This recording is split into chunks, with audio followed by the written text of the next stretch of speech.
show. We had some images that will reflect what was said now about the growth and how the growth will go from Lagos towards Ogun. Our presentation will address quickly the regional context of Ogun State and the implication of growth of Lagos for Ogun, the potentials that exist in Ogun State. We will set quickly a case study with the Badagry Master Plan, and then what are the issues that we have to take care of in the implementation framework and financial consideration in addressing the development of Ogun State. So Ogun sits within the greater Ibadan-Lagos-Accra corridor, as His Excellency said this morning, and it's in the strategic location where we have the major cities located among 150 to 200 kilometers each other. So Ogun sits between Lagos and Ibadan, which are considered two major cities, and Lagos and Ibadan are connected through the expressway E1 and the other expressway E5 that goes through Abeokuta. We believe that these two corridors are major corridors for the development that can take place in the immediate term for Ogun State. As rightly said, with the expansion of Lagos, all the expansion of Lagos is taking place currently along three major corridors: from the mainland towards Badagry corridor, from mainland towards Lekki corridor along expressway, Lekki-Epe expressway, as well as from mainland to the north along the expressway. But what's happening now is, with all the developments, still they used to live, let's say, in Lekki or Ogun or in Badagry, but they have to come in the morning to work in the island, and they come back in the afternoon to go back home. So basically, the developments were mainly focused in a big percentage in terms of housing, rather than centers that can be where we can have the development around these centers. Because normally what triggers the development is the road access that should be fast and efficient, utility infrastructure that should be accessible and in good working order. There should be also an easy access to community facilities, and definitely the availability for land for development.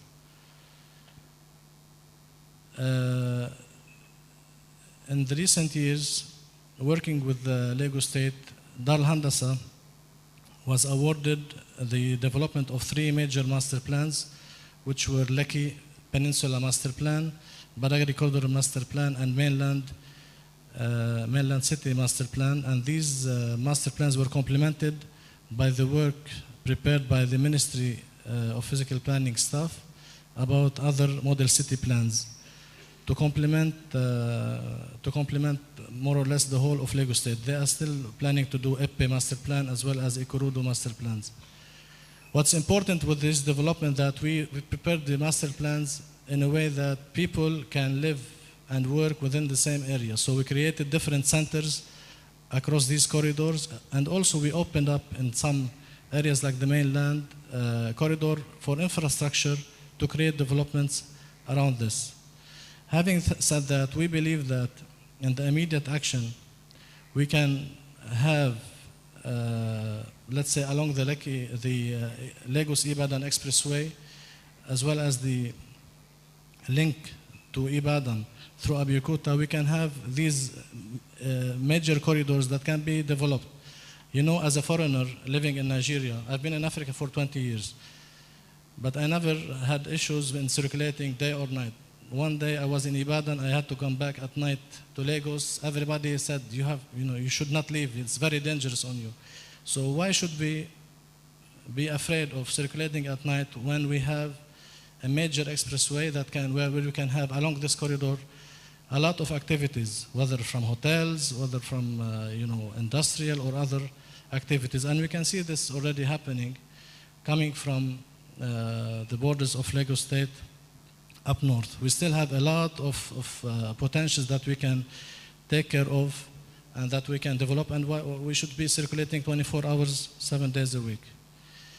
Another potential that we can benefit from is that Badagry Master Plan has been prepared by Lagos State, and it's under implementation considering the Blue Line and other facilities. And it is 80 kilometers borders with Ogun State. We can create synergies, as His Excellency said this morning, not only with Lagos State, but definitely with the whole region, but we can complement each other, benefiting from what was planned, and complement it and develop it further. This can be achieved in short-term solutions as well. So we believe that if we adopt a strategic planning framework for the state, we can be able to manage future urban growth alongside environmental protection, identify new infrastructure projects to improve quality of life. We can provide communities with the tools to sustain their livelihood and drive positive change. We can promote economic, environmental, and social sustainability. We intentionally brand the city to help promote for future investment opportunities. But what I'm here trying to say is that we should not have a replica of the centers along one corridor. We can diversify with the use. We can have mixed-use development for offices with a big percentage of offices, another mixed-use development with big percentage of residential, etc., where we can have the center as well as complement what other centers do less. So this strategic planning framework can outline where urban investment should be targeted, reduces pressures on the center of the state or the main city for infrastructure and housing. So for the Lagos-Ibadan corridor, a regional growth strategy would comprise a series of technical studies that will include a socio-economic analysis that will address the demographic trends, macroeconomic factors, employment baseline, and growth projection. We have to assess the transport, so we have a strategic road network that will feed in and out this corridor. We have to evaluate the airport capacity and public transport network, particularly the rail. Assessment of existing and planned development. We have also to address the utilities in terms of sewage, water supply, electricity, and telecommunication. Institutional and regulatory framework are also important, as well as environmental scoping. The regional development strategy will provide an overarching planning strategy and coordinate major land use distribution with key transport interventions. So when we have the agriculture, as we have, we heard this morning, we have the road that will be able to bring the goods for export or to the industry for processing. We have to identify locations for major new settlements and regeneration areas. We have to target investments in infrastructure to support investment for the infrastructure, improvements to transport and utilities networks. And then in all what we are doing, we have to protect and enhance environmental assets. For instance, we heard this morning we have a shortage of water while we have flooding, when we have rainy season. So why shouldn't we have in this strategy where we can convert the negative energy from the flooding to a positive energy, where we can maybe produce electricity, we can use for irrigation in the dry seasons, and benefit from other development. And by the way, this is something that we are planning to do in the metro city this afternoon, in the launching, where the area what used to be flood will be a beautiful city and a smart city for the future, by doing the necessary protection and training along the river. All this said. Now, how to implement and finance such strategic policy or plans? So we have to address, first of all, the programming and structure, implementation framework, the organization and management, and then we will address the project financing options. Programming and structuring project. Any project development to be implemented, it needs the following key factors. Organization and management, which includes organization development, stakeholder management, and partnerships. It needs to have credible and detailed feasibility studies that will include the project definition, site capacity, land use, stakeholder participation, transport and utilities, and impact assessment. It also should refer to a marketing research and marketing strategy to promote, to have a strategy for promotion, and definitely it will be reflected on the commercial aspect of it. It will be a product development. It will have site analysis and planning, concept design, tender, project and management. This will be complemented during the construction by site and construction management, and then after finishing the city, we should be careful, or we should take care of the operation and maintenance of what we built. The implementation framework, the issues also to consider is we have to identify the potential projects. Potential projects, also the priority of these projects, which should come first. If we want to provide water, we have to not only provide water for what we have for 5 years, maybe plan it for the next 25 years, in order what we do as infrastructure will not be redone in 10 years' time, but this expanded to feed new areas. Also, if we are planning a road, now maybe we have to be careful or to consider that we have to provide electricity, telecommunication, and other services that will feed any expansion in the future. So also we have the business case that we have to make in terms of the current land laws and investment laws. We have also to consider the feasibility studies as well as the degree of development of infrastructure projects at the regional and local levels, and the organization and management issues. Issues to be addressed in details, the project costing. We have to, at any stage, we have to know what will be the cost of such project. Financing and investments, the options that we have to implement. Incentives for private investors, marketing the project, and human resources. For the public-private organization and investment, we have to consider who are the principal organization. We have to define advantages of the public and private organization in the project, and what is the responsibility of each stakeholder.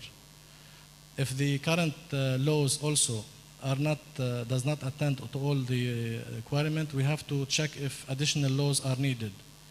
We have to determine the roles and functions of the public and private sector in order to allocate appropriate risks to each party. The financial consideration, we have to create a positive investment climate.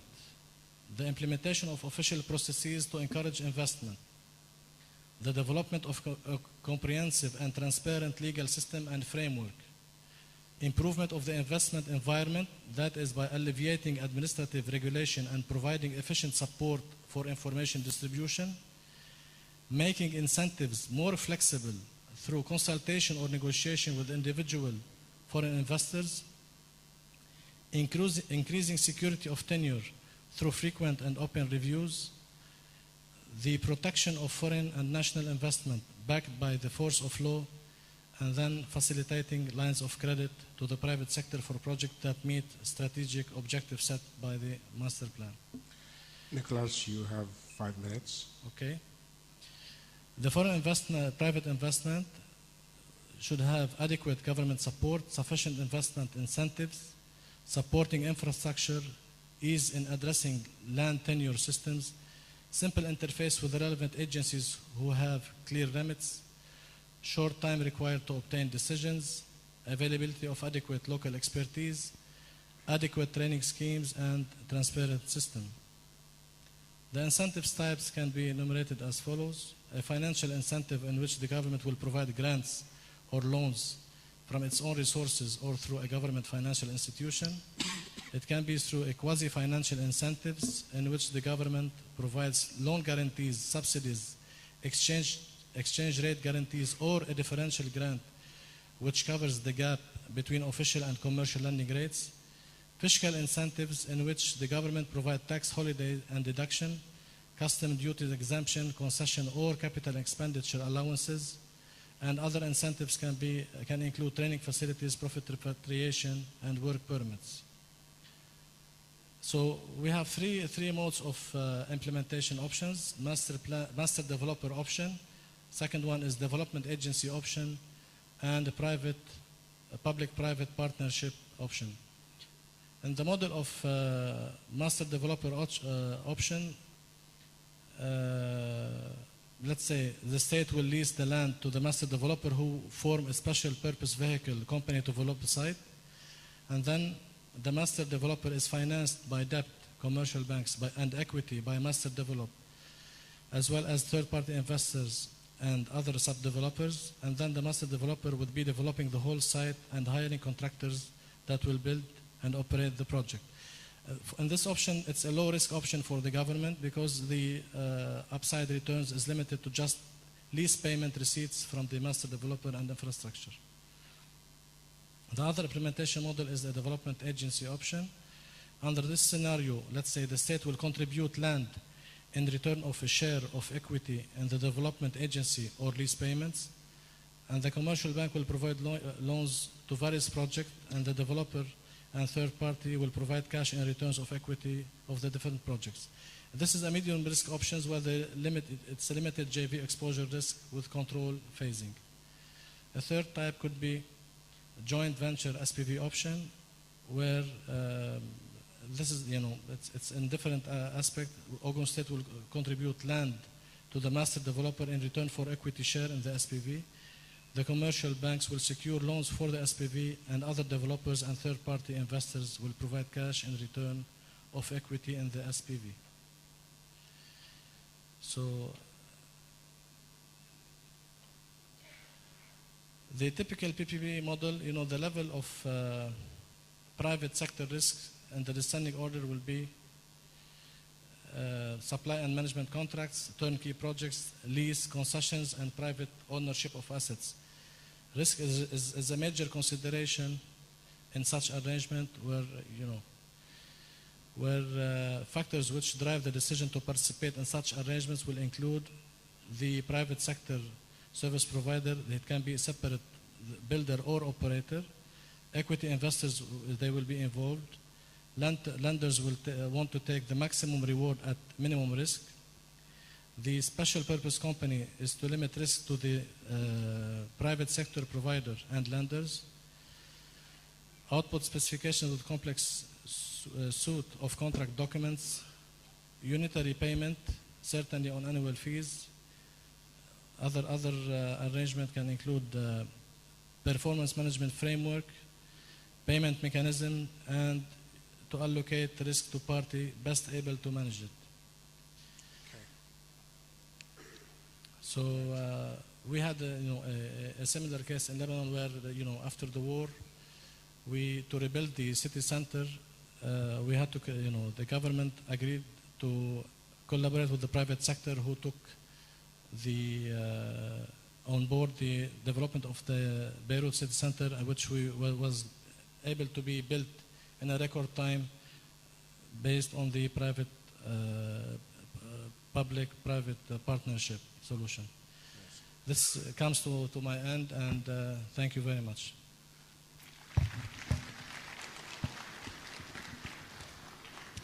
Thank you very much, Nicholas. And in the Q&A, we'll probably be coming back to you on the Beirut City Center case study. Maybe we can pick up a few insights from that particular project. Thank you very much. Please join me once again in thanking Nicholas Riggs for his presentation.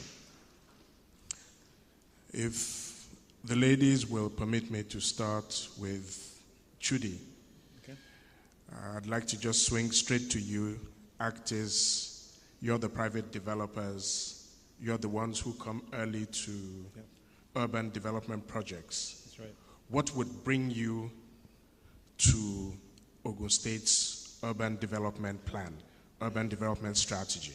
What are the boxes that strategy needs to tick for you in order for you to mobilize the resources of actors to come and start developing city centers and new towns and industrial estates and shopping malls and all of those other nice things that you do? Thank you very much. Well, first of all, let me give you some background on Actors. Actors is actually a private equity investment company. We have about $7 billion under management. We focus exclusively on emerging markets. And on the real estate sector, we focused about assets of about $1 billion invested so far in sub-Saharan Africa. In Nigeria in particular, we were the pioneering investors in the Palm Shopping Mall in Lagos. We also did the Ikeja City Mall as a shopping center. We're doing the first green building in Nigeria's history, green certified building called Heritage Place, an office building in Ikoyi. We're also doing the Jabi Lake Mall, which is a $120 million shopping center development in Abuja. We've done other projects as well in West Africa. So the question is why, first of all, would we think of coming to Ogun State as opposed to Lagos or Abuja as I've been doing so far? Well, first of all, I mean, we see Ogun State and Lagos State actually blended. We think the potential is so far unrealized, but the things that we would look for are, number one, what is the visibility on land, securing land for good projects I would like to undertake? So is there a good title? And is also the land well positioned and also well priced? So Ogun State obviously will have to come in and make sure that we feel comfortable as private equity investors that we have solid title on the land parcels. As we go on in this conversation, I'm sure we'll talk about some of the challenges that we've heard about in Ogun State where investors have put some capital into projects only to have a new regime sort of essentially revoke the title and essentially leaving the investors in the lurch.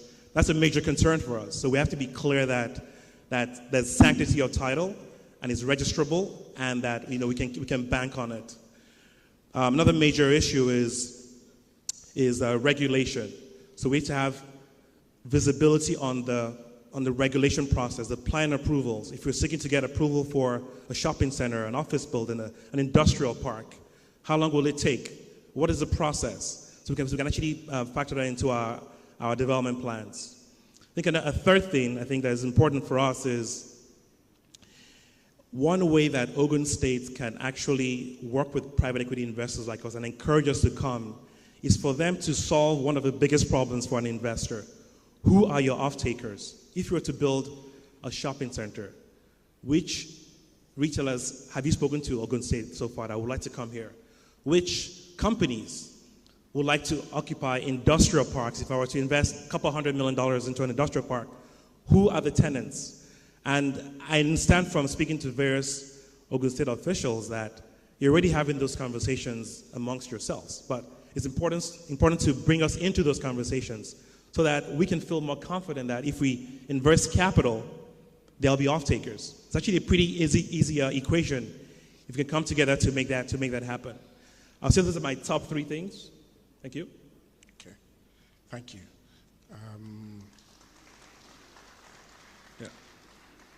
I'd like to swing it now to the money side of urban development.